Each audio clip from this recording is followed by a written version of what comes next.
Alright, so if you want to go off leash, now I don't take my guys off leash anywhere. I give them a little freedom at Cottonwood Park, but I make sure like there's nobody. If I see people walking, I don't let them. I don't trust it. You have to trust your dog. I always make sure they get food when we first start. And so he probably really doesn't need the long line, but that's your step, right?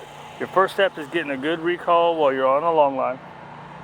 Your next step is to have them drag the long line. Charlie, come. Good boy. And then it gets to your feel, right?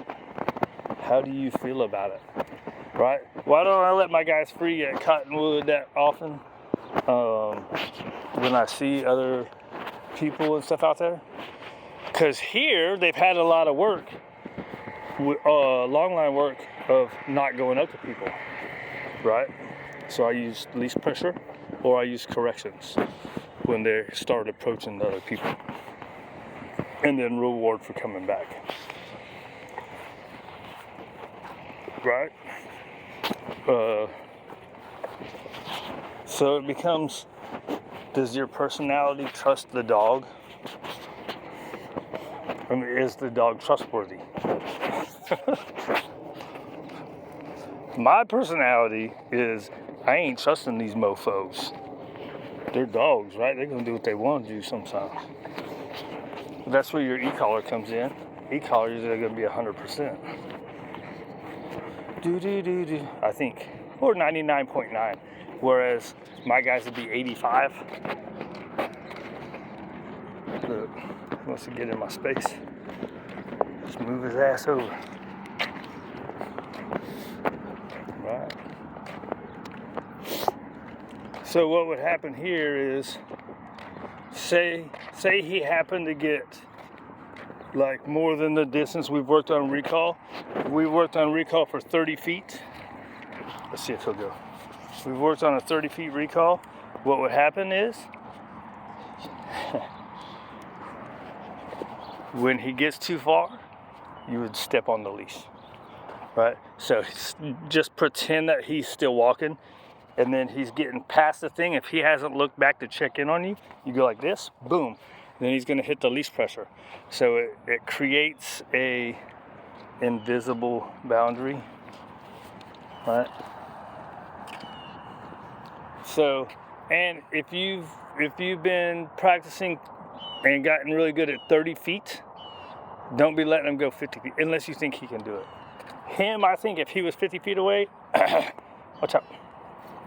This asshole broke this bottle.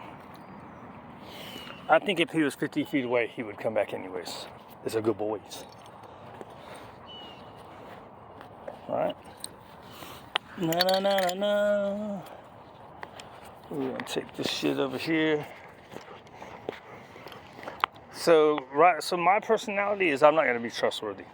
And I'm not trusting, right? And then the other part is, have you worked it, right? You have to work it on the leash. If you're walking, like say I'm walking right here, and the dogs show interest in the person here, why would I then go to another environment where we don't work? This is basically like their backyard, right?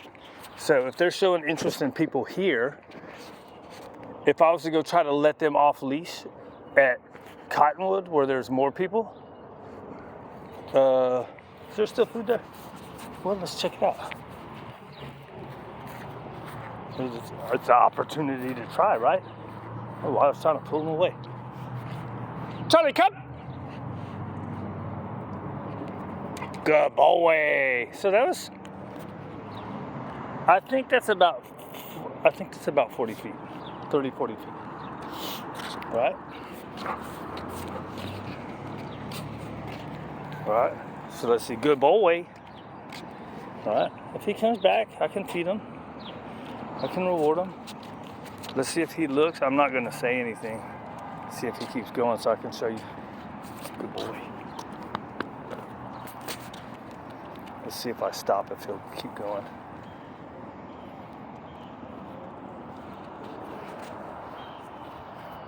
I'm gonna try to,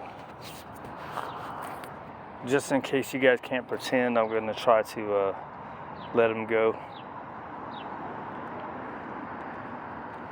You're a good dog. So,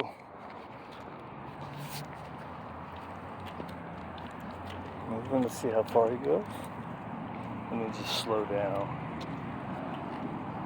He really doesn't give a whole lot of space. Let's see what happens if I turn the other way when he's not looking. All right. So you would do this. See, he turned around. But that's what you would do. He turned around, comes back, reward him. It doesn't have to be food. And affection, quite honestly, is a better reward for recall. As long as the dog likes it.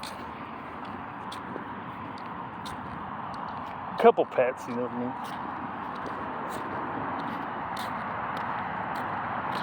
Alright, whatever it is. Music.